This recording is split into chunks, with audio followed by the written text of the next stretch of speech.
Have you ever wondered who was the very last person to seek something from the Buddha before he left this world?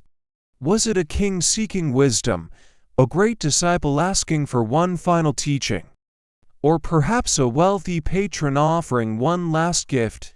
No, the last person who came before the Buddha was none of these. He came with empty hands and a heart filled with questions. He possessed neither wealth nor status. He sought no blessing, no miracle, and no worldly reward. What he sought was something far greater. He came seeking the truth. In a profound sense, he was the last beggar. Not a beggar asking for food, but a beggar asking for wisdom. And what he received became the Buddha's final gift to humanity. Today, we journey back more than 2,500 years to the final days of the Blessed One's earthly life, a story preserved within the ancient Buddhist scriptures known as the Mahāparinibbāna Sutta. It is a story of compassion, urgency, and the timeless search for liberation. This is the story of the Buddha and the last beggar. The Buddha was nearly 80 years old. For 45 years, he had walked countless miles across the dusty roads of ancient India. He taught kings and paupers alike. He comforted grieving mothers, transformed murderers into saints, and illuminated the path of awakening for countless beings. Yet, even the body of an enlightened one follows the law of impermanence. The Buddha knew that his final journey had begun. Traveling through the lands of northern India, he arrived at the town of Pvb, where a devoted lay follower named Kunda offered him a meal with the deepest reverence and sincerity. The ancient texts carefully preserve this moment, not because of the food itself, but because it teaches us something profound about compassion. Soon after the meal, the Buddha became gravely ill. Despite intense physical suffering, he continued his journey toward Kusinbar. His concern was never for himself. Even in pain, his thoughts remained with others. Knowing that some might blame Kunda for his illness, the Buddha gave a remarkable instruction to his beloved attendant, Nanda. He told him that no one should ever criticize Kunda. Instead, Kunda should be honored. For according to the Buddha, 2 offerings of food are of immeasurable merit: the meal offered before the Buddha attained enlightenment and the meal offered before he entered Parinirvana. What extraordinary compassion this reveals! Even in his final days, while enduring great physical pain, the Buddha's concern was not for his own body but for protecting the heart of someone who had offered with sincere devotion. This teaching continues to echo across the centuries. We often imagine compassion as grand gestures and heroic acts. Yet here, compassion reveals itself in something beautifully simple: the desire to ensure that another person never suffers unnecessary guilt or sorrow. Eventually, the Buddha arrived at Kusinbar. There, between 2 majestic splot trees, he prepared to enter his final rest. The ancient texts describe how the trees blossomed out of season, as though nature itself bowed in silent reverence before the passing of one of history's greatest spiritual teachers. Disciples gathered around him in grief and devotion. Some wept quietly, others sat in contemplative silence. Nanda, who had faithfully served the Buddha for many years, struggled to contain his sorrow. The end was drawing near. Then, amidst this sacred stillness, an unexpected visitor arrived. His name was Subhadda. He was not yet a disciple of the Buddha. He was a wandering ascetic, seeker, who had spent his life searching for answers among the many spiritual traditions of ancient India. When Subhadda heard that the Buddha would soon enter Parinirvana, something stirred deeply within him. He knew that this might be his final opportunity. Throughout his life, he had asked difficult questions. He had listened to renowned teachers and explored various philosophical paths, yet his heart remained unsatisfied. There was still one question he could not answer. Where could true liberation be found? Without hesitation, he made his way to see the Buddha. Upon arriving, Subhadda requested permission to meet him, but Nanda gently refused. The Buddha was gravely ill. His physical strength was fading. Surely he needed rest. Subhadda asked once. Nanda declined. He asked a second time. Again, he was refused. He asked a third time. Once more, Nanda turned him away. Perhaps many of us would have done the same. After all, who would dare disturb a dying master in his final moments? Yet something extraordinary happened. The Buddha overheard their conversation. Then he spoke words that continued to inspire Buddhist practitioners around the world. To not prevent him, non-doubt, the Buddha explained that Subhadda had not come to argue or debate. He had come sincerely seeking the truth.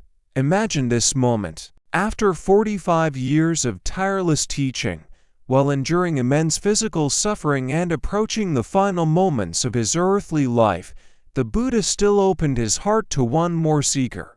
There was no irritation. There was no reluctance. There was only compassion. This moment reminds us that wisdom never closes, stored to sincerity. It does not matter whether we arrive early or late upon the path. What matters is that we come with genuine humility and an earnest desire to understand. Subhadda entered and sat respectfully before the Blessed One. He asked the question that had accompanied him throughout his spiritual journey. Among the many teachers and philosophies of his time, where could true liberation truly be found? The Buddha did not respond by praising himself or criticizing others.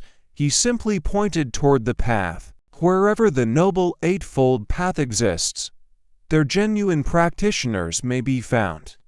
Wherever it is absent, true liberation cannot be found. His answer was remarkably simple, yet infinitely profound. The Buddha did not ask anyone to believe blindly. He did not claim liberation belonged exclusively to a particular name or tradition. Instead, he pointed directly to practice to right understanding, right intention, right speech, right action, right livelihood, right effort, right mindfulness, and right concentration. The path itself is the proof. These would become among the final teachings ever spoken by the Buddha before his passing. Even at the threshold between life and death, he did not speak of mysteries hidden beyond human understanding. He spoke of practice, wisdom, and liberation. Hearing these words, something awakened within Subhadda. The doubts that had accompanied him throughout his life began to dissolve. He saw the truth reflected within the Buddha's teaching. Then he made one final request. He asked to become a disciple of the Buddha. And once again, the answer was compassion. The Buddha accepted him. Subhadda became the final person personally admitted into the Buddha's Sangha. According to the ancient scriptures, through diligent practice, he attained arahantship before the Buddha entered Parinirvana. What a remarkable transformation! He arrived as a seeker. He departed as an enlightened disciple. He came empty-handed. He left carrying the greatest treasure imaginable. This is why we may call him the Last Beggar. Not because he begged for food or wealth, but because he begged for wisdom, and wisdom was freely given. Perhaps that is why this ancient story remains so meaningful today. For if we are honest with ourselves, we are all beggars in one way or another. We beg for happiness, we beg for peace. We beg for acceptance, we beg for love, we beg for success, and sometimes we quietly beg for relief from the suffering we cannot explain. Yet the Buddha gently reminds us that there is something infinitely greater to seek. Not merely comfort, not merely success, but wisdom. The greatest poverty is not the absence of possessions, it is the absence of understanding. And the greatest wealth is not what we accumulate throughout our lives, but the wisdom that liberates our hearts.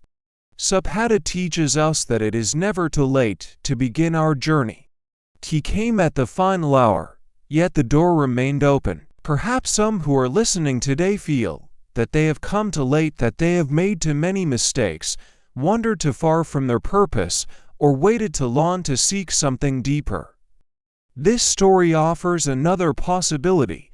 As long as sincerity remains within the heart, the path remains open. The final man who came before the Buddha possessed nothing that the world would admire. No throne, no riches, no title, only questions. And perhaps that was precisely why he received everything he truly needed. The last man who came to the Buddha came empty-handed, yet he received the greatest treasure of all, the path to liberation. May we never stop seeking wisdom. May we never believe it is too late to begin again. And may we remember that sometimes the greatest gift we can ask for is not something to possess, but a truth that transforms the way we live. For the last beggar did not leave with gold in his hands, he left with freedom in his heart. And perhaps there is one final lesson hidden within this ancient encounter that we often overlook. Subhadda was not the first person to seek the Buddha. He was the last. There is something deeply symbolic about that. If you look throughout the Buddha's life, you will find kings kneeling before him. You will find great scholars humbled by his wisdom. You will find wealthy patrons offering magnificent monasteries and devoted disciples following him for decades. Yet the final person to sit before the Blessed One was simply a seeker. It was as if the Buddha's final earthly teaching was not reserved for kings or saints, but for every ordinary human being who sincerely longs to understand life. The story could have ended differently. The Buddha could have spent his final moments speaking only to his closest disciples. He could have remained in silence until his passing. No one would have questioned such a decision. Instead, he welcomed one more wandering soul, one more question, one more opportunity for liberation. That choice reveals something beautiful about the Buddha's compassion. Until his very last breath, no sincere seeker was ever turned away. There is another detail within this story worth contemplating. Subhadda spent much of his life searching. He did not immediately discover the truth in his youth. He wandered from teacher to teacher and from teaching to teaching. He experienced uncertainty, confusion, and dissatisfaction. How human that sounds. Many of us imagine that spiritual understanding arrives suddenly and effortlessly. We admire stories of immediate transformation and forget that genuine wisdom is often preceded by years of searching. Subhadda reminds us that there should be no shame in asking difficult questions. There should be no shame in saying, "I do not understand." There should be no shame in beginning again. For some people, their spiritual journey begins in childhood. For others, it begins after great suffering. Some discover wisdom at 20 years of age, others discover it at 60, 70, or even later. The Dharma does not measure us by how quickly we arrive, it asks only whether we continue walking. Perhaps this is why the Buddha never criticized sincere questioning. Again and again throughout the scriptures, we find him welcoming those who seek understanding, not blind belief. He invited people to investigate, to observe, to practice, and to see for themselves. The path was never meant to belong to a select few. It was offered to anyone willing to walk it. Subhadda came carrying questions, and he was welcomed. Today, thousands of years later, many of us are still carrying our own questions. Why do we suffer? How do we find peace? Why does happiness sometimes feel so temporary? How do we let go of grief, anger, and fear? How do we live meaningful lives in a world that changes so quickly? Perhaps our questions are not so different from his. Modern life has given humanity extraordinary comforts, yet it has not removed our deepest struggles. We still experience loss, we still search for purpose, we still long for peace that cannot be taken away by changing circumstances. And perhaps that is why these ancient teachings continue to speak to us today. The Buddha's answer to suffering has never been complicated in its essence.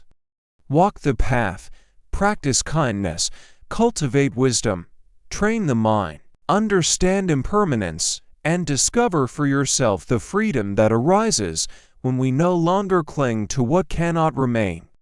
These teachings are timeless precisely because they speak to the human condition itself. The story of Subhadda also teaches us something about time. We often believe that we have plenty of it. We postpone what matters most. We tell ourselves that someday we will become more mindful, someday we will become more compassionate. Someday we will begin seeking something deeper than worldly success, yet none of us are promised someday. Subhadda understood this truth. When he heard that the Buddha's final moments had arrived, he did not delay. He came immediately. He recognized that opportunities are precious because they are impermanent. Perhaps there are conversations we need to have today. Perhaps there is forgiveness we have delayed offering. Perhaps there are loved ones we should appreciate more deeply, although they remain beside us. Perhaps there is wisdom we have postponed seeking for far too long. Impermanence is not merely a philosophical teaching within Buddhism. It is the quiet truth accompanying every moment of our lives. Because life is impermanent, every act of kindness becomes precious. Because life is impermanent, every opportunity to learn becomes meaningful.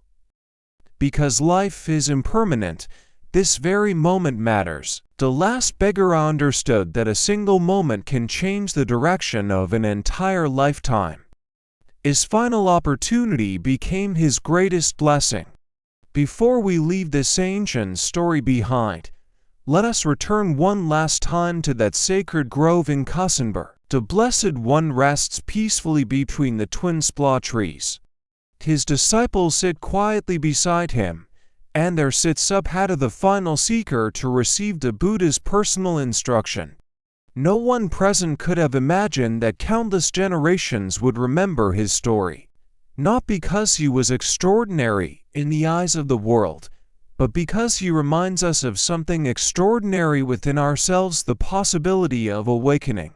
His story whispers across the centuries that it is never too late to seek wisdom, never too late to ask sincere questions, never too late to begin walking the path, and perhaps, in ways we seldom realize, we are all still sitting before the Buddha as seekers. We arrive carrying our fears, our doubts, our disappointments, and our hopes for something greater. Like Subhadda, we arrive empty-handed, and perhaps that is enough, for the Dharma has never asked us to arrive as perfect human beings. It asks only that we arrive sincerely. Thank you for walking this journey with Buddha Daily Zen. May your heart be peaceful. May your mind be clear. May wisdom guide your path. And may you never stop seeking the truth that leads to freedom. Until we meet again, be well, be mindful, and walk gently upon this path of awakening.